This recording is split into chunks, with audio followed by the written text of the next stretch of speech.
આજે ધોરણ 1 વિષય ગુજરાતી અધ્યયન સંપુટમાં આવેલ એકમ 2 જેનો આપણે વિષયાંક બાળકો દ્વારા કરાવવાનો છે એના દ્વારા થોડી પ્રવૃત્તિ કરાવીશું, મૃત વસ્તુ બતાવીશું અને હળવી કવાયત યોગાસન દ્વારા પણ આપણે એકમની શરૂઆત કરી શકીએ છીએ। એમાં પહેલા આપણે મૃત વસ્તુ બતાવીશું કે આ શું છે। બાળક કહેશે છત્રી, આ શું છે? બાળક કહેશે ચંપલ। તો આ વસ્તુ ક્યારે ઉપયોગમાં લેવામાં આવે છે?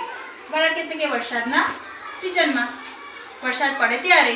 હા, તો વરસાદ પડે તો તમને મજા આવે છે? બાળક કહેશે હા મજા આવે છે, ખૂબ મજા આવે છે। તો એ દ્વારા વરસાદની મજા આપણે વિષયાંકનું મથાળું કાઢી શકીશું। હવે આ બુકમાં આવતી 1 થી 33 સુધીની તમામ અધ્યયન નિષ્પત્તિઓ દ્વારા જાદુઈ પિટારાની કઈ કઈ સામગ્રીનો ઉપયોગ થશે